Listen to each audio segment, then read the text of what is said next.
చేసి అక్కడ నామినేట్ అవ్వాలి. ఇప్పుడు ట్రిపుల్ ఆర్ సినిమా ఉంది, అలా ట్రిపుల్ ఆర్ రిలీజ్ అయ్యి అక్కడ నామినేట్ అవ్వాలి. నామినేట్ అయ్యి అక్కడ నామినేషన్లో మీ పేరు కనుక ఉంటే అప్పుడు మేము అవార్డ్ సెరమనీకి రానిచ్చి మీకు గుర్తింపు చేస్తాము, మీ పేరు ఇలా ఇస్తాము అని చెప్పారనమాట. అప్పుడు నేను ఇంకా ఇది కష్టమేమో అని అనుకున్నాను.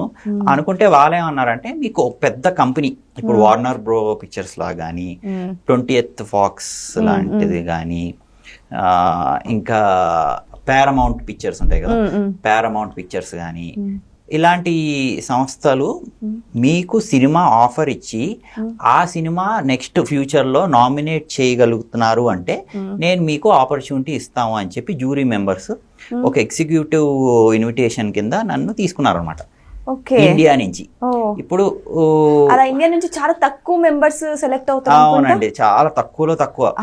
95th కి మాత్రం నాటు అనే సబ్జెక్ట్ కి రాజమౌళి ట్రిపుల్ ఆర్ కి మాత్రం ఆస్కర్ వచ్చింది. అది హైయెస్ట్ అనమాట ఇండియాకి ఇప్పుడు వరకు ఆస్కర్స్, వన్ ఆఫ్ ద ఇప్పుడు వరకు జరిగిన దాంట్లో హైయెస్ట్ అనమాట. 97th కి మన వాళ్ళు మళ్ళీ తక్కువే ఉన్నారు. అలా తక్కువ మంది వస్తున్నారు అనమాట. 96th కూడా చాలా తక్కువ మంది ఉన్నారు. 97కి ఇదిగోండి నేను వన్ ఆఫ్ ద ఇన్విటేషన్ కింద వెళ్ళాను. ఇప్పుడు మనకు కూడా 97లో అసలు వెళ్ళాను, కాకపోతే అక్కడ మన వాళ్ళకి ఈసారి 97కి ఎవరికి అవార్డ్ లాంటి తక్కువ నామినేటెడ్. ఇంకా ఫ్యూచర్లో ఇప్పుడు మన బాలీవుడ్ ఇండస్ట్రీ ఉంది, మంచి చాలా క్రియేటివ్గా తీస్తారు. అవును తెలుసు.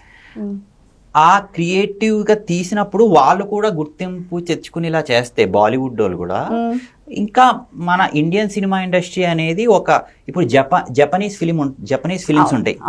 జపనీస్ ఫిలింకి